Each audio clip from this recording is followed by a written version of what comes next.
শুধু মুখে মুসলিম বলে দাবি করতে চাই না, আমরা কাজেও বাস্তবায়ন করতে চাই। আমি যদি সবাইকে বলি আপনি মুসলমান, মানে আপনারা যারা সপ্তাহে একদিন আসেন, 5 ওয়াক্ত নামাজের জায়গায় যারা 1 ওয়াক্ত নামাজ আদায় করেন, যারা 2-1টা সুন্নাত মানেন, অনেক সুন্নাতকে ছেড়ে দেন, যদি আমি তাদেরকে বলি আপনি মুসলিম, আপনি বলবেন হ্যাঁ আমি মুসলিম। বলবেন কি না? বলবেন না?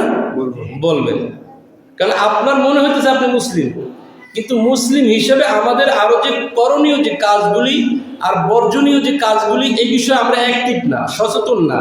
কিন্তু আমি 2-1টা নামাজ পড়ি, আমি সুন্নাত 2-1টা মানি, আর অনেক কিছু আছে ছেড়ে দিই, কিন্তু আমার মনে হয় আমি মুসলিম।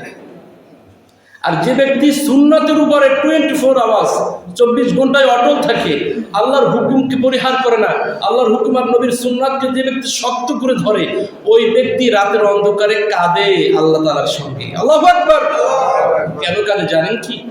বলে আল্লাহ তুমি আমাকে মাফ করে দাও, আল্লাহ তুমি আমাকে মাফ করে দাও, আমি জাহান্নামের আগুন সহ্য করতে পারবো না, আল্লাহ তুমি আমাকে মাফ করে দাও। তো যে ব্যক্তি এত বেশি আমল করে এরপরও জাহান্নামের ভয়, ওই ব্যক্তি কাঁদে, সেই তুলনায় আপনি কোথায় আমি কোথায়? কথা বলেন, সেই তুলনায় আপনি কোথায় আমি কোথায়? এই জন্য বলছি আপনার বিবেক হলো সবচেয়ে বড় আদালত। আপনার বিবেককে প্রশ্ন করুন যে আপনি কি করতেছেন, কি করার কথা আর কি করতেছেন।